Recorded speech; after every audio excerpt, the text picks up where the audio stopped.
Friends, welcome to our channel. Friends, మనకి intelligence bureau నుంచి రీసెంట్లీగా 10th class అర్హతతో 4987 వేకెన్సీస్తో మరొక కొత్త నోటిఫికేషన్ అయితే రిలీజ్ అయినటువంటి విషయం మీకు తెలిసిందే.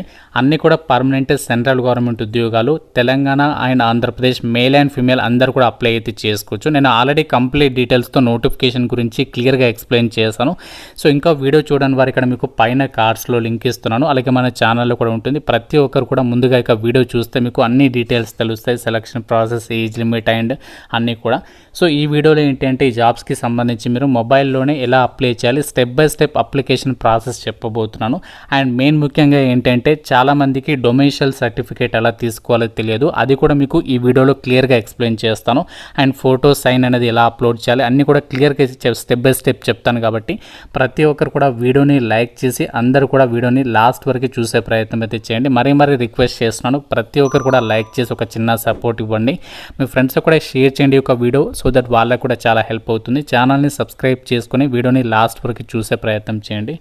అయితే ఒక ఇంటెలిజెన్స్ బ్యూరోకి సంబంధించి ఇంట్లో ఉండి ప్రిపేర్ కావాలి అని చెప్పేసి అనుకుంటున్నారు ఈ జాబ్స్కి, మీకోసం మన ఛానల్కి సంబంధించి ఆర్కే లాజిక్స్ యాప్లో ఏంటి అంటే మీకు బ్యాంక్ ఆర్ఆర్బీ ఎస్ఎస్సి అని చెప్పేసి కాంబో కోర్స్ ఉంది కదా, ఆ కోర్స్ అనేది తీసుకుంటే మీ ప్రిపరేషన్కి హెల్ప్ అవుతుంది. ఎందుకంటే కామన్ సిలబస్ అనేది ఉంది, ఎక్కువ చేంజెస్ అయితే లేవు. కాబట్టి ఈ కోర్స్ అనేది మీకు ప్రిపరేషన్కి డెఫినెట్గా హెల్ప్ అవుతుంది. 1299కి మీకు 1 year వ్యాలిడిటీ అనేది ప్రొవైడ్ చేస్తాం. 15+ years ఆఫ్ ఎక్స్పీరియన్స్ ఉన్నటువంటి ఫ్యాకల్టీస్ అయితే క్లాసెస్ ఉంటాయి. మీకు అందులో ఫ్రీ డెమో వీడియోస్ కూడా ఉన్నాయి. నచ్చితేనే ఫుల్ కోర్స్ అయితే తీసుకోండి. యాప్ లింక్ మీకు డిస్క్రిప్షన్లో కామెంట్ సెక్షన్లో ఇచ్చాను. మీరు ప్లే స్టోర్ నుంచి కూడా డౌన్లోడ్ అయితే చేసుకోవచ్చు. సో ప్రతి ఒక్కరు డౌన్లోడ్ చేసుకుని మీకు ఎలా అనిపించింది కూడా కామెంట్ రూపంలో అయితే రాయండి. గాయస్, ఇది మనకి intelligence bureau, ministry of home affairs, government of India కింద పనిచేస్తున్నటువంటి సెక్యూరిటీ అసిస్టెంట్ ఎగ్జిక్యూటివ్ ఉద్యోగాలకి సంబంధించినటువంటి ఈ యొక్క అప్లికేషన్ ఫామ్. సో ఈ యొక్క ఫామ్ లింక్ కూడా మీకు డైరెక్ట్గా మన వెబ్సైట్లో అయితే ఇచ్చాను. అక్కడ నుంచి మీరు డైరెక్ట్గా అప్లై అయితే చేసుకోవచ్చు. ఇక్కడ మనకి అప్లై చేయడానికి సంబంధించి కంప్లీట్గా ఇంపార్టెంట్ ఇన్ఫర్మేషన్ అని చెప్పేసి ఇన్స్ట్రక్షన్స్ అనేవి ప్రొవైడ్ చేశారు. అలాగే ఇక్కడ మీరు కొంచెం కిందికి స్క్రోల్ డౌన్ చేసినట్లయితే ఇక్కడ టు రీడ్ అడ్వర్టైజ్మెంట్ అంటే మీరు నోటిఫికేషన్ డీటెయిల్స్ తెలుసుకోవాలనుకుంటే ఇక్కడ క్లిక్ హియర్ పైన క్లిక్ చేస్తే సో మీకు నోటిఫికేషన్ డౌన్లోడ్ అవుతుంది. అలాగే మీకు ఏదైనా డౌట్స్ ఉంటే ఫ్రీక్వెంట్లీ ఆస్క్డ్ క్వశ్చన్స్కి సంబంధించి ఇక్కడ ఆన్సర్స్ కూడా ఉన్నాయి. సో దీనిపైన క్లిక్ చేసి పీడిఎఫ్ ఒకసారి చెక్ చేయండి. అందులో మీకు ఎలాంటి డౌట్స్ ఉన్న క్లారిఫికేషన్ చేసుకోవచ్చు. అయితే ఇక జాబ్స్కి సంబంధించి మనకి ఇంపార్టెంట్ డేట్స్ అయితే చూద్దాము. సో ముందుగా ఇక్కడ ఈ జాబ్స్కి సంబంధించి స్టార్టింగ్ డేట్ చూడండి, 26th July అంటే ఈ రోజు నుంచి అప్లికేషన్ ప్రాసెస్ అనేది స్టార్ట్ అయింది. సో మీకు రిలీజ్ అయిన వెంటనే అప్డేట్స్ అయితే ఇస్తున్నాను. ఇంకా వీడియోని లైక్ చేయకుండా చూస్తున్నారు, సో కంపల్సరీగా లైక్ చేయండి. లాస్ట్ డేట్ వచ్చేసి 17th August వరకు కూడా మీరు ఈ యొక్క జాబ్స్కి సంబంధించి అయితే ఆన్లైన్లో అప్లికేషన్స్ అయితే పెట్టుకోవచ్చు. అయితే ఒక జాబ్స్కి సంబంధించి మీరు అప్లై చేసే క్రమంలో ఏదైనా మీరు మిస్టేక్స్ చేస్తే మిస్టేక్స్ కాకుండా ఏదైనా టెక్నికల్ పరంగా ఏదైనా ఇష్యూస్ ఏమైనా ఫేస్ చేస్తున్నట్లయితే ఇక్కడ హెల్ప్ డెస్క్ నెంబర్ కూడా ఇచ్చారు కింద. ఆ నెంబర్కి కాల్ చేసి కూడా మీరు ఏదైనా డౌట్స్ ఉన్న క్లారిఫికేషన్ చేసుకోవచ్చు. అయితే ఒక జాబ్స్కి అప్లై చేయడానికి ముందుగా మీరు ఇక్కడ రిజిస్టర్ లాగిన్ అని చెప్పేసి పైన ఉంది కదా, సో ఇక్కడ రిజిస్టర్ పైన క్లిక్ చేయాలి. సో రిజిస్టర్ పైన క్లిక్ చేయగానే మనకి ఈ విధంగా రిజిస్ట్రేషన్ ఫామ్ అనేది ఓపెన్ అయితే అవుతుంది. సో ఇక్కడ కంప్లీట్గా ఇన్స్ట్రక్షన్స్ ఇచ్చారు. ఇంకా కిందకి స్క్రోల్ డౌన్ అయితే చేయండి. ఇక్కడ మనము రిజిస్ట్రేషన్ ఫామ్లో ఏంటి అంటే మీ యొక్క నేమ్ అనేది యాజ్ పర్ ఎస్ఎస్సి మెమోలో ఎలా ఉంటుందో ఆ విధంగా మీరు ఇక్కడ ఫస్ట్ మీ యొక్క నేమ్ అనేది ఎంటర్ చేయాలి. ఇక్కడ అంటే ఇక్కడ candidates or applicants full name అని చెప్పేస్తుంది కదా, ఇక్కడ మీ యొక్క నేమ్ అనేది ఫుల్ నేమ్ అనేది యాజ్ పర్ ఎస్ఎస్సి మెమో ప్రకారం ఇవ్వాలి. తర్వాత మొబైల్ నెంబర్ ఇచ్చిన తర్వాత మళ్ళీ మొబైల్ నెంబర్ అనేది కన్ఫర్మ్ చేయాలి. ఆల్టర్నేట్ మొబైల్ నెంబర్ ఒకవేళ ఉంటే ఇవ్వండి, లేకుంటే అవసరం లేదనమాట. తర్వాత email ID, so email address వచ్చేసి వర్కింగ్ ఈమెయిల్ అడ్రస్ అనేది ఇవ్వండి. తర్వాత మళ్ళీ కన్ఫర్మ్ ఈమెయిల్ అడ్రస్లో మళ్ళీ అదే ఈమెయిల్ అడ్రస్ అనేది ఎంటర్ చేయాలి. ఎంటర్ చేసిన తర్వాత డొమిషియల్ స్టేట్ ఆర్ యూనియన్ టెరిటరీ అంటే ఇక్కడ ఏం లేదు, మీరు ఏ స్టేట్ వాళ్ళు ఆ స్టేట్ సెలెక్ట్ చేసేసేయండి. ఆంధ్ర వాళ్ళు అయితే ఆంధ్రప్రదేశ్, తెలంగాణ అయితే ఇక్కడ కిందికి ఇంకా స్క్రోల్ డౌన్ చేసేసి తెలంగాణ సెలెక్ట్ చేయండి. తర్వాత subsidiary intelligence bureau or SIB applying to అని చెప్పేసి ఉంది. ఇక్కడ మీరు తెలంగాణ వాళ్ళైతే హైదరాబాద్ చూపిస్తుంది, ఆంధ్ర సెలెక్ట్ చేస్తే విజయవాడ అని చెప్పేసి చూపిస్తుంది. కాబట్టి మీరు ఏ స్టేట్ సెలెక్ట్ చేస్తే దానికి సంబంధించి ఇక్కడ ఆ యొక్క ఆప్షన్ సెలెక్ట్ చేసేసేయండి. తెలంగాణ వాళ్ళైతే హైదరాబాద్, ఆంధ్రప్రదేశ్ వాళ్ళైతే విజయవాడ ఉంటుంది. తర్వాత కేటగిరీ, సో మీరు ఏ క్యాస్ట్ సో మీరు ఏ క్యాస్ట్ అయితే క్యాస్ట్ సెలెక్ట్ చేయండి. బీసీ వాళ్ళైతే మాత్రం ఓబీసీ పెట్టాలి, జనరల్ ఓసీ వాళ్ళైతే యూఆర్ పెట్టాలి, ఎస్సీ ఎస్టీ ఈడబ్ల్యూఎస్ ఈ విధంగా మనకి కేటగిరీస్ ఇచ్చారు. మీరు ఏ క్యాస్ట్ అయితే క్యాస్ట్ సెలెక్ట్ చేసేసేయండి. సెలెక్ట్ చేసిన తర్వాత పోస్ట్ నేమ్. సో మనము పోస్ట్ ఏంటి అంటే 4987 వేకెన్సీస్ సెక్యూరిటీ అసిస్టెంట్ లేదా ఎగ్జిక్యూటివ్ జాబ్స్ని భర్తీ చేస్తున్నారు. ఇక పోస్ట్ సెలెక్ట్ చేయండి. పోస్ట్ కోడ్ ఒకటే ఉంటుంది. తర్వాత మీరు ఇంకా కొంచెం కిందికి స్క్రోల్ డౌన్ చేసి ఒక చెక్ బాక్స్ అనేది టిక్ చేసిన తర్వాత సో ఇక్కడ జనరేట్ ఓటీపీ అని చెప్పేసి ఉంటుంది. దీని మీద క్లిక్ చేయండి. క్లిక్ చేయగానే మనకి ఈమెయిల్ ఐడి మీరు ఏదైతే ఇస్తారో ఆ ఈమెయిల్ ఐడి మొబైల్ నెంబర్కి వన్ టైం పాస్వర్డ్స్ అనేవి వెళ్తాయి. ఆ వన్ టైం పాస్వర్డ్స్ అనేవి ఎంట్రీ చేయాలి. అలాగే ఎంట్రీ చేసిన తర్వాత వెరిఫై చేసుకున్న తర్వాత ఇక్కడ ఏదైతే క్యాప్చా ఇచ్చారో క్యాప్చా యాజ్ ఇట్ ఈస్గా ఎంట్రీ చేసిన తర్వాత మళ్ళీ ఇక్కడ మీరు రీవెరిఫై మీద క్లిక్ చేయాలి. రీవెరిఫై మీద క్లిక్ చేయగానే మళ్ళీ మనకు ఒక చెక్ బాక్స్కి సంబంధించి ఒక పాపప్ మెనూ వస్తుంది. అందులో మీరు అన్ని కూడా టిక్ చేసేసిన తర్వాత నెక్స్ట్ పైన క్లిక్ చేయాలి. ఇక్కడ నేను రిజిస్ట్రేషన్ అనేది కంప్లీట్ చేశాను. సో చేసిన తర్వాత మీ మొబైల్ నెంబర్కి ఆ యొక్క ఐడి అండ్ పాస్వర్డ్ అనేది వస్తుంది. మీరు ఏదైతే మొబైల్ నెంబర్ ఇస్తారో ఆ నెంబర్కి వచ్చినటువంటి ఐడి పాస్వర్డ్ అనేది సో మీరు సేవ్ చేసుకొని పెట్టుకోండి. ఎక్కడైనా మీకు ఫర్దర్గా యూజ్ అవుతుంది. డైరెక్ట్గా మీరు ఇక్కడ నెక్స్ట్ ఏంటి అంటే ఈ విధంగా మనకి పేజ్ వస్తుంది. డైరెక్ట్గా మీరు ఇక్కడ గో టు అప్లికేషన్ పైన క్లిక్ చేయాలి. సో క్లిక్ చేయగానే మనకి ఈ విధంగా సో అప్లికేషన్ ఫామ్ అనేది ఓపెన్ అవుతుంది. మనకి నెక్స్ట్ ఏంటి అంటే ఇక్కడ అప్లికేషన్ ఫామ్లో ఏమేమి డీటెయిల్స్ని మనము సబ్మిట్ చేయాలి అన్ని ఇక్కడ చూడండి. First eligibility criteria first details ఇవ్వాలి. తర్వాత కమ్యూనికేషన్ డీటెయిల్స్ అంటే అడ్రస్ డీటెయిల్స్ ఇవ్వాలి. తర్వాత 10th క్లాస్ క్వాలిఫికేషన్కి సంబంధించి డీటెయిల్స్. తర్వాత మనము ఫోటోగ్రాఫ్, సిగ్నేచర్ డాక్యుమెంట్ అండ్ ఏదైతే డొమిషియల్ సర్టిఫికేట్ అన్నాను కదా ఆ డొమిషియల్ సర్టిఫికేట్ అప్లోడ్ చేసి ఫీ పేమెంట్ చేసేసి అప్లికేషన్ అనేది సబ్మిషన్ చేసేస్తే మనకి కంప్లీట్ అయిపోతుంది అనమాట అప్లికేషన్ అనేది. మీరు ఎలిజిబిలిటీ క్రైటీరియాకి సంబంధించి పేజ్లో కొంచెం కిందికి స్క్రోల్ డౌన్ చేసేసి ఇక్కడ మీరు జెండర్ అనేది సెలెక్ట్ చేయాలి. తర్వాత డేట్ ఆఫ్ బర్త్ ఈ యొక్క ఆప్షన్ సెలెక్ట్ చేసేసి మీ డేట్ ఆఫ్ బర్త్ అనేది సెలెక్ట్ అయితే చేసేసేయండి. 17th ఆగస్ట్ 2025 వరకు ఎంత ఏజ్ అనేది ఇక్కడ చూపిస్తుంది. తర్వాత ఏంటి అంటే సో నెక్స్ట్ ఇక్కడ నోట్ అని చెప్పేసి ఇచ్చారు చూడండి. Note the డొమిషియల్ certificate is to be submitted at the time of document verification. మీకు ఒకవేళ సెలెక్ట్ అయితే డాక్యుమెంట్ వెరిఫికేషన్ చేసేటప్పుడు డొమిషియల్ సర్టిఫికేట్ అనేది రెడీగా ఉండాలి. అలాగే అప్లై చేసేటప్పుడు కూడా డొమిషియల్ సర్టిఫికేట్ అనేది ఉండాలి కంపల్సరీగా. ఒకవేళ మీకు లేకపోతే ఆ ప్రాసెస్ కూడా చెప్తాను, 1 వీక్ లోపు తీసుకోవచ్చు అది. సో ఇక్కడ ఆప్షన్ సెలెక్ట్ చేయండి. మనం ఇండియన్ సిటిజన్ కాబట్టి అది ఈ విధంగా మనం సెలెక్ట్ అయితే చేయాలి. తర్వాత ఏంటి అంటే do you have domicile certificate for the SIB you are applying to అని చెప్పేసి అడుగుతున్నారు. ఎస్ అని చెప్పేసి సెలెక్ట్ చేయాలి ప్రతి ఒక్కరు కూడా. సో నెక్స్ట్ ఇక్కడ select your local language. So మనది ఏంటి లోకల్ లాంగ్వేజ్ ఆంధ్రప్రదేశ్ తెలంగాణ వాళ్ళది తెలుగు కాబట్టి తెలుగు అని చెప్పేసి సెలెక్ట్ అయితే చేసేసేయండి. సో తర్వాత పర్సనల్ డీటెయిల్స్లో మనం నేమ్ ఆల్రెడీ రిజిస్ట్రేషన్ పేజ్లో ఇచ్చాం కాబట్టి అది డైరెక్ట్గా వస్తుంది. తర్వాత మనకి ఫాదర్ నేమ్ అనేది ఇవ్వలేం కాబట్టి ఫాదర్ నేమ్, మదర్ నేమ్ ఇవ్వాలి. తర్వాత మ్యారిటల్ స్టేటస్. సో మీరు మ్యారీడ్ అయితే మ్యారీడ్, అన్మ్యారీడ్ అయితే అన్మ్యారీడ్ సెలెక్ట్ చేయండి. తర్వాత రిలీజన్ అనేది హిందూ అని చెప్పేసి మీరు ఏ రిలీజన్ అయితే ఆ రిలీజన్ సెలెక్ట్ చేసిన తర్వాత మొబైల్ నెంబర్ అనేది అక్కడ కింద చూపిస్తుంది, ఆల్రెడీ ఇచ్చాం కాబట్టి. నెక్స్ట్ ఇక్కడ మనము ఎగ్జామినేషన్ సెంటర్స్ అనేవి ప్రిఫరెన్సెస్గా అయితే ఆప్షన్స్ అనేవి సెలెక్ట్ చేయాల్సి ఉంటుంది. మనకి 5 సెంటర్స్ ఎగ్జామినేషన్స్ ప్రిఫరెన్సెస్గా అయితే పెట్టుకోవడానికి ఛాన్స్ అనేది కల్పిస్తున్నారు. ఫస్ట్ ఇక్కడ మీరు ఎక్కడ రాయాలనుకుంటున్నారు ఫస్ట్ స్టేట్ అనేది సెలెక్ట్ చేయాలి. ఆంధ్రప్రదేశ్ అయితే ఆంధ్రప్రదేశ్ సెలెక్ట్ చేసి అక్కడ మీరు ఆంధ్రప్రదేశ్లో ఎగ్జామినేషన్స్ ఎక్కడెక్కడ కండక్ట్ చేస్తారంటే అనంతపూర్, గుంటూరు, కడప, కాకినాడ, కర్నూలు, నెల్లూరు, రాజమండ్రి, తిరుపతి, విజయవాడ, విశాఖపట్నం, విజయనగరం ఈ విధంగా మనకి ఆప్షన్స్ ఉన్నాయి. తెలంగాణ వాళ్ళకి ఇక్కడ తెలంగాణ సెలెక్ట్ చేస్తే మీ తెలంగాణకి సంబంధించి కూడా ఇక్కడ చూపిస్తుంది చూడండి. తెలంగాణ ఇక్కడ మీరు సెలెక్ట్ చేయండి. సెలెక్ట్ చేస్తే మనకి ఇక్కడ తెలంగాణలో ఎక్కడెక్కడ ఉన్నాయంటే చూడండి హైదరాబాద్, సికింద్రాబాద్, కరీంనగర్, ఖమ్మం, వరంగల్, మహబూబ్ నగర్ ఈ యొక్క లొకేషన్స్లో మనకి ఎగ్జామ్స్ అనేవి కండక్ట్ చేయబోతున్నారు. కాబట్టి మీరు ఎక్కడ ఎగ్జామినేషన్స్ కావాలనుకుంటున్నారు ఫస్ట్ ఎక్కడ కావాలనుకుంటే ఆ విధంగా ప్రిఫరెన్సెస్ ఆర్డర్ అనేది మీరు స్టేట్ సెలెక్ట్ చేయాలి. ఇక్కడ లెఫ్ట్ సైడ్లోనేమో ఇక్కడనేమో ఆ యొక్క లొకేషన్ అనేది ఇక్కడ సెలెక్ట్ చేయాలి. 5 సెంటర్స్ అనేవి ఇక్కడ మీరు ఈ విధంగా సెలెక్ట్ చేయాలి. స్టేట్ అండ్ సిటీ అనేది సెలెక్ట్ చేసిన తర్వాత ఎక్స్ సర్వీస్ మెన్ డీటెయిల్స్లో మీరు ఎక్స్ సర్వీస్ మెన్ అయితే ఎస్ పెట్టండి. ఎక్స్ సర్వీస్ మెన్ వాళ్ళు కూడా అప్లై చేసుకోవచ్చు. సో ఒకవేళ ఎస్ అయితే ఎస్ పెట్టండి, లేకపోతే నో అని చెప్పేసి పెట్టండి. తర్వాత అదర్ డీటెయిల్స్లో ఆర్యుఏ స్పోర్ట్స్ పర్సన్ ఇక్కడ ఈ నోటిఫికేషన్కి స్పోర్ట్స్ పర్సన్స్ కూడా అప్లై చేసుకోవచ్చు. కాబట్టి ఒకవేళ మీరు స్పోర్ట్స్ సర్టిఫికేట్ ఉంటే ఎస్ పెట్టండి, లేకుంటే నో అని చెప్పేసి పెట్టేసేయండి. తర్వాత డిపార్ట్మెంటల్ ఎంప్లాయీ డీటెయిల్స్. సో మీరు డిపార్ట్మెంటల్ ఎంప్లాయీ కాదు కాబట్టి నో అని చెప్పేసి పెట్టేసేయండి సింపుల్గా. తర్వాత సేవ్ అండ్ నెక్స్ట్ పైన క్లిక్ చేసేయాలి. కమ్యూనికేషన్ డీటెయిల్స్లో మీ అడ్రస్ డీటెయిల్స్ అనేవి ఇవ్వాలి. కరెస్పాండెన్స్ అడ్రస్ దగ్గర మీరు ఫస్ట్ అడ్రస్ లైన్ 1లో మీ యొక్క అడ్రస్ అనేది ఇచ్చేసేయండి. హౌస్ నెంబర్ 1 ఉంటాయి కదా స్ట్రీట్. తర్వాత అడ్రస్ 2లో కూడా మీరు అడ్రస్ కాలనీ నేమ్ అనేది ఇచ్చేసండి. తర్వాత కంట్రీ. సో కంట్రీ వచ్చేసి ఇండియా కాబట్టి ఇండియా సెలెక్ట్ చేయండి. తర్వాత స్టేట్.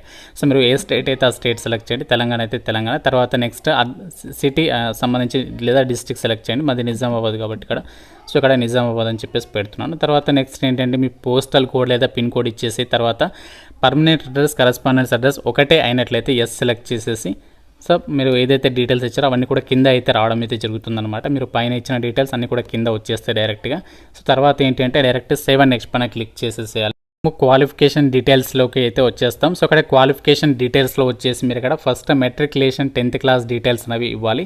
సో మీరు ఓన్లీ 10th క్లాస్ చదివితే 10th క్లాస్ డీటెయిల్స్ ఇస్తే సరిపోతుంది. మీరు ఒకవేళ ఇంటర్మీడియట్ చదివితే ఇంటర్మీడియట్ డీటెయిల్స్ కూడా ఇవ్వచ్చు. తర్వాత ఇంకా మనకి ఇక్కడ చూడండి అడిషనల్ డీటెయిల్స్లో ఇంకా మనకి డిగ్రీ అంటే మీరు హైయర్ క్వాలిఫికేషన్ ఎక్కడి వరకు అయితే చదువుకుంటే ఆ డీటెయిల్స్ అన్నీ కూడా ఇవ్వచ్చు అనమాట. అది మీ ఇష్టం అన్నీ ఇవ్వాలనుకుంటే. ఇక్కడ మ్యాండేటరీ మాత్రం 10th క్లాస్ డీటెయిల్స్ అనేవి కంపల్సరీగా ఇవ్వాల్సి ఉంటుంది. అప్పుడు మాత్రమే అప్లికేషన్ సబ్మిట్ అవుతుంది. సో మనకి ఇక్కడ నోట్ అని చెప్పేసి కూడా ఇచ్చారు చూడండి. Wherever percentage of marks is not awarded by the university or institute and only grades are awarded. అంటే మీకు ఏదైతే 10th క్లాస్ కానీ ఆ యొక్క బోర్డ్ ఏదైతే యూనివర్సిటీ ఏదైతే ఇన్స్టిట్యూట్ ఉందో సో అందులో మీకు ఒకవేళ మార్క్స్ అవార్డ్ చేయకపోతే సో మీకు ఒకవేళ మార్క్స్ లేకపోతే ఓన్లీ గ్రేడ్స్ అంటే జీపీఏ సిజిపిఏ ఉంటే అక్కడ మీరు ఏంటంటే కన్వర్ట్ చేసుకోవచ్చు అని చెప్పేసి చెప్తున్నారు. అది ఎలా అంటే ఇక్కడ చూడండి. సో ఇక్కడ ఎగ్జాక్ట్లీ క్లియర్గా ఇచ్చారు ఇన్ఫర్మేషన్ అనేది. Marks as the following formula on a 10-point scale, CGPA or GPA of 6.4 will be considered as 60%. The fraction of percentage so arrived will be ignored. 59.69 will be treated as less than 60% అని చెప్పేసి ఇక్కడ ఇచ్చారు. So దీన్ని follow అయ్యి మీరు అక్కడ వాళ్ళ GPA CGPA ఉంటే ఆ విధంగా మీరు అక్కడ ఆ యొక్క ఆప్షన్ ఇక్కడ దీన్ని బేస్ చేసుకొని మీరు ఇక్కడ ఎంటర్ చేయాల్సి ఉంటుందన్నమాట. సో మార్క్స్ ఉన్న వాళ్ళు డైరెక్ట్గా మీ యొక్క మార్క్స్ అనేవి ఇచ్చేస్తే సరిపోతుంది. తర్వాత ఫస్ట్ ఇక్కడ మీ యొక్క మెట్రికులేషన్ డీటెయిల్స్లో so name of the board దగ్గర సో మీ యొక్క బోర్డ్ 10th క్లాస్కి సంబంధించి బోర్డు ఉంటుంది కదా ఆ బోర్డు ఇక్కడ ఎంటర్ చేసేయండి. తర్వాత month and year of passing. So మీరు 10th క్లాస్ అనేది ఏ ఇయర్లో పాస్ అయ్యారు ఏ మంత్లో పాస్ అయ్యారు ఈ యొక్క ఆప్షన్ సెలెక్ట్ చేసుకొని చూస్ చేసుకోవాలి. తర్వాత స్కూల్ నేమ్ అనేది ఇవ్వాలి. తర్వాత సబ్జెక్ట్ కాంబినేషన్లో మ్యాథ్స్ సైన్స్ అండ్ సోషల్ ఈ యొక్క 3 సబ్జెక్ట్స్ అనేవి మెన్షన్ చేయాలి. తర్వాత క్వాలిఫైడ్ దగ్గర సో పాస్ అని చెప్పేసి పెట్టాలి. తర్వాత please select any one of the following దగ్గర పర్సంటేజ్ ఉన్న వాళ్ళు పర్సంటేజ్, సిజిపి అంటే మార్క్స్ ఉన్న వాళ్ళు పర్సంటేజ్ సెలెక్ట్ చేయాలి, గ్రేడ్స్ ఉన్న వాళ్ళు సిజిపి అని చెప్పి సెలెక్ట్ చేయాలి. తర్వాత మార్క్స్ ఆప్టైనడ్ సో ఒకవేళ పర్సంటేజ్ సెలెక్ట్ చేస్తే ఆ విధంగా అడుగుతుంది. లేదు మీరు సిజిపిఏ సెలెక్ట్ చేస్తే సో మీకు టోటల్ సిజిపిఏ ఎంత సిజిపిఏ ఉంది అది ఇక్కడ మీరు మెన్షన్ చేసేయాలి. తర్వాత calculated percentage from CGPA CGPA నుంచి ఎంత పర్సంటేజ్ అనేది ఉందో ఆ ఇక్కడ 6 అయితే 60% అనేది అక్కడ ఇచ్చేసేయండి సరిపోతుంది. తర్వాత ఇంటర్మీడియట్ చదివితే ఇంటర్మీడియట్ డీటెయిల్స్ కూడా ఇచ్చేసేయచ్చు. ఆ విధంగా అన్ని డీటెయిల్స్ అనేవి ఇచ్చిన తర్వాత సో నెక్స్ట్ ఏంటి అంటే ఇక్కడ డిజైరబుల్ క్వాలిఫికేషన్ డీటెయిల్స్ అంటే ఇది మనకి కంపల్సరీ కాదు. సో ఇక్కడ మీకు ఇంటెలిజెన్స్ వర్క్లో ఫీల్డ్ ఎక్స్పీరియన్స్ ఉందా అని చెప్పేసి అడుగుతున్నారు. సో ఉంటే ఎస్ పెట్టండి, లేకుంటే మ్యాక్సిమం నో అని చెప్పేసి పెట్టండి. తర్వాత do you have knowledge of foreign or local language except English and Hindi. మీకు ఇక్కడ ఫారెన్ లాంగ్వేజ్కి సంబంధించి ఇంగ్లీష్ అండ్ హిందీ కాకుండా ఇంకా మీకు నాలెడ్జ్ ఉందా అని చెప్పేసి అడుగుతున్నారు. సో ఇక్కడ ఉంటే ఎస్ పెట్టండి, లేకుంటే ఇక్కడ నో అని చెప్పేసి అయితే పెట్టేసేయండి. తర్వాత experience details so do you have any work experience. So మీకు ఏదైనా వర్క్ ఎక్స్పీరియన్స్ ఉంటే ఎస్ పెట్టేసి ఆ డీటెయిల్స్ ఇవ్వండి, లేకుంటే ఇక్కడ నో అని చెప్పేసి అయితే ఇచ్చేసేసి సేవ్ అండ్ నెక్స్ట్ పైన క్లిక్ చేసేసేయండి. నెక్స్ట్ ఎడ్యుకేషనల్ డీటెయిల్స్ అన్నీ కూడా ఇచ్చేసిన తర్వాత నెక్స్ట్ పైన క్లిక్ చేసినట్లయితే మనకి డేటా సేవ్డ్ సక్సెస్ఫుల్ అని చెప్పేసి వస్తుంది. ఇది మనకి నెక్స్ట్ డాక్యుమెంట్స్ అప్లోడ్ చేయడానికి సంబంధించినటువంటి వెబ్ పేజ్. ఇందులో మనకి ఏంటి అంటే చూడండి, ఫస్ట్ మనము పాస్పోర్ట్ సైజ్ ఫోటోగ్రాఫ్ రీసెంట్గా దీన్ని అప్లోడ్ చేయాలి, coloured passport size photograph. So దానికి సంబంధించి ఇక్కడ ఇన్స్ట్రక్షన్స్ ఐ బటన్ అని చెప్పేసి ఇచ్చారు. దీని మీద క్లిక్ చేస్తే సో మనకి ఇక్కడ ఆ ఫోటోగ్రాఫ్ అనేది ఎలా అప్లోడ్ చేయాలి, దానికి సంబంధించి ఎంత సైజ్ ఉండాలి అన్నీ కూడా ఇచ్చారు చూడండి. సో 100 KB ఉండాలి మినిమం, మ్యాక్సిమమ్ 200 KB లోపు మధ్యలో ఉండాలి అని చెప్పేసి ఇచ్చారు. అలాగే 200 DPI ఉండాలి అని చెప్పేసి కూడా ఇచ్చారు. సో అది కూడా చెప్తాను ఎలా చేయాలనేది. అలాగే డైమెన్షన్స్ వచ్చేసి 3.5 సెంటీమీటర్స్ నుంచి 4.5 సెంటీమీటర్స్ మధ్యలో ఉండాలి అని చెప్పేసి ఇచ్చారు. సో ఆ విధంగా మీరు ఆ యొక్క passport size photograph size and ఇక్కడ మెన్షన్ చేసినటువంటి రిక్వైర్మెంట్స్ ఉండే విధంగా పాస్పోర్ట్ సైజ్ ఫోటోగ్రాఫ్ అనేది రెడీ చేసుకోవాలి. అలాగే సిగ్నేచర్కి సంబంధించి కూడా ఇక్కడ ఇచ్చారు చూడండి, ఐ బటన్ మీద క్లిక్ చేయండి. సో క్లిక్ చేయగానే మనకి సిగ్నేచర్ ఫార్మాట్ వచ్చేసేమో ఇది కూడా జేపీఈజీ లేదా జేపీఈజీ ఫార్మాట్లో, ఫోటోగ్రాఫ్ కూడా జేపీఈజీ ఫార్మాట్లోనే అప్లోడ్ చేయాలి, పీడిఎఫ్ కాదు. సో ఇది కూడా జేపీఈజీ లేదా జేపీఈజీ 80 KB ఉండాలి మినిమం, మ్యాక్సిమం ఏమో 150 KB ఉండాలి. అలాగే domicile certificate, so domicile certificate వచ్చేసేమో మనకి జేపీఈజీ లేదా జేపీజీ అలాగే పీడిఎఫ్ మూడిట్లో ఏదైనా ఫార్మాట్లో అప్లోడ్ చేయొచ్చు. ఇది వచ్చేసి మనకి మినిమం 100 నుంచి మ్యాక్సిమం 1 MB వరకు కూడా అప్లోడ్ చేయడానికి ఇక్కడ ఛాన్స్ అనేది కల్పిస్తున్నారు. కాబట్టి ఈ యొక్క రిక్వైర్మెంట్స్ చూసుకొని ఆ డాక్యుమెంట్స్ అన్ని కూడా రెడీ చేసేసుకొని ఇక్కడ అప్లోడ్ పైన క్లిక్ చేసి అప్లోడ్ అయితే చేసేసేయచ్చు. ఇప్పుడు మనము డొమిసైల్ సర్టిఫికేట్ అనేది ఎలా తీసుకోవాలో చూద్దాం.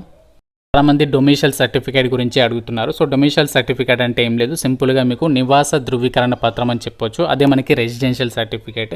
సో ఇక డొమిషియల్ సర్టిఫికేట్ అనేది మీరు ఏ రాష్ట్రానికి చెందిన వాళ్ళు అని చెప్పేసి రుజువు చేసేటువంటి గవర్నమెంట్ సర్టిఫికేట్ అనమాట. ఈ సర్టిఫికేట్ చాలా చోట్ల కూడా మనకి అవసరమైతే అవుతుంది. లైక్ జాబ్స్కి సంబంధించి కానీ, విద్య ఎడ్యుకేషన్కి సంబంధించి రాయితీలకి, స్కాలర్షిప్స్కి, రిజర్వేషన్స్కి అయితే ఈ యొక్క సర్టిఫికేట్ని అయితే మనకి వాడమనేది జరుగుతుంది. ఇప్పుడు మనము ఆంధ్రప్రదేశ్లో, తెలంగాణలో ఈ డొమిషియల్ సర్టిఫికేట్ అనేది ఎలా తీసుకోవాలో ఇప్పుడు క్లియర్గా అయితే చూద్దాము. సో దీనికి సంబంధించి డొమిషియల్ సర్టిఫికేట్ కావాలంటే సో మీరు ఎక్కడైతే ఏ స్టేట్లో అయితే ఉంటున్నారో ఆ స్టేట్లో కనీసం 7 years నుంచి అయితే మినిమం ఉండాలి. దీనికి సంబంధించి మనకి ఆధార్ కార్డు కానీ లేదా రేషన్ కార్డు కానీ, ఎడ్యుకేషన్ సర్టిఫికేట్ కానీ మనకి అవసరమైతే అవుతాయి. సో దీనికి సంబంధించి మీరు ఒకవేళ ఆంధ్రప్రదేశ్ వాళ్ళైతే మీ సేవాకి సంబంధించినటువంటి ఏదైతే ఉంటుందో మీ సేవ apmeeseva.gov.in వెబ్సైట్లోకి వెళ్ళేసి రెవెన్యూ డిపార్ట్మెంట్ కింద మనకి డొమిషియల్ సర్టిఫికేట్ లేదా రెసిడెన్షియల్ సర్టిఫికేట్ అనేది మనం సెలెక్ట్ చేసేసి అక్కడ మనము అప్లికేషన్ ఫీజు 35 నుంచి 50 రూపీస్ అనేది పే చేసేసి సో మీరు అక్కడ అప్లై అయితే చేసేసుకోవచ్చు అనమాట. తెలంగాణలో అయితే మీరు తెలంగాణకి సంబంధించి మీ సేవకి వెళ్ళేసి మీరు అక్కడ సిటిజన్ సర్వీసెస్కి సంబంధించి రెవెన్యూకి వెళ్ళి సెక్షన్లోకి వెళ్ళి డొమిషియల్ సర్టిఫికేట్ అనేది మీరు అప్లై అయితే చేసేసుకోవచ్చు. అవసరమైనటువంటి డాక్యుమెంట్స్ వచ్చేసి ఆధార్ కార్డు, ఒకవేళ రేషన్ కార్డు ఉంటే రేషన్ కార్డు లేదా పాస్బుక్, ఎడ్యుకేషనల్ సర్టిఫికేట్, నివాస ధృవీకరణ పత్రానికి సంబంధించి నివాస ఆధారం అంటే కరెంట్ బిల్ కానీ, రెంటల్ అగ్రిమెంట్ కానీ, హౌస్ పాస్బుక్ కానీ అవసరమైతే అవుతాయి. తర్వాత పాస్పోర్ట్ సైజ్ ఫోటో అండ్ మీకు డిక్లరేషన్ ఫామ్. సో ఇవన్నీ కూడా మనకి డొమిషియల్ సర్టిఫికేట్ తీసుకోవడానికి కావాల్సినటువంటి డాక్యుమెంట్స్. ప్రాసెసింగ్ టైం అంటే ఎన్ని డేస్ పడుతుంది అంటే 7 days, మ్యాక్సిమం అయితే 7 days అయితే టైం పడుతుంది మీకు సర్టిఫికేట్ కావడానికి.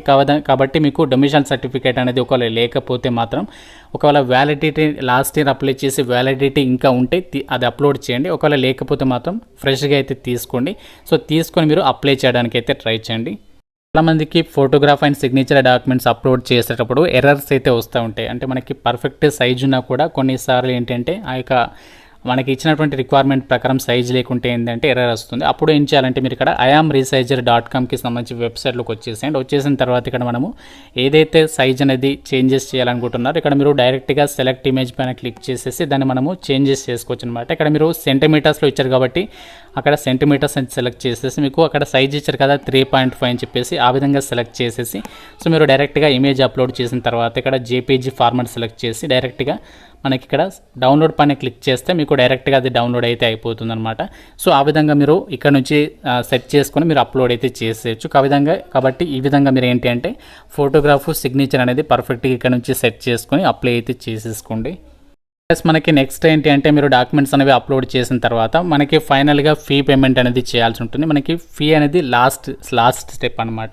సో ఇక్కడ ఫీ అనేది పే చేయడానికి సంబంధించి ఎవరెవరు ఫీ ఎంత పే చేయాలి అంటే జనరల్ కేటగిరీ అంటే యూఆర్ అభ్యర్థులు, EWS OBC వాళ్ళు ఏంటంటే OBC మేల్ క్యాండిడేట్స్ వీళ్ళందరూ కూడా సో 650 రూపీస్ అనేది పే చేయాలి. మిగతా వాళ్ళు అమ్మాయిలు అండ్ SC ST వాళ్ళందరూ కూడా సో 550 రూపీస్ అనేది పే చేస్తే సరిపోతుందన్నమాట. సో ఈ విధంగా మీరు ఫీ అనేది పే చేసేసి ఫీ అనేది పే చేయడానికి ఆన్లైన్ ఆప్షన్ ఉంది. సో మీరు ఆన్లైన్ ఆప్షన్ చూస్ చేసుకొని మీరు డైరెక్ట్గా ఆన్లైన్లో ఫీ పేమెంట్ అనేది చేసేస్తే సో మనకి ఫైనల్గా అప్లికేషన్ సబ్మిషన్ చేసేస్తే మీ అప్లికేషన్ అనేది కంప్లీట్ అయితే అయిపోతుంది. మీకు అప్లికేషన్ సబ్మిట్ అయినట్లుగా కూడా మీకు SMS అయితే వస్తుంది.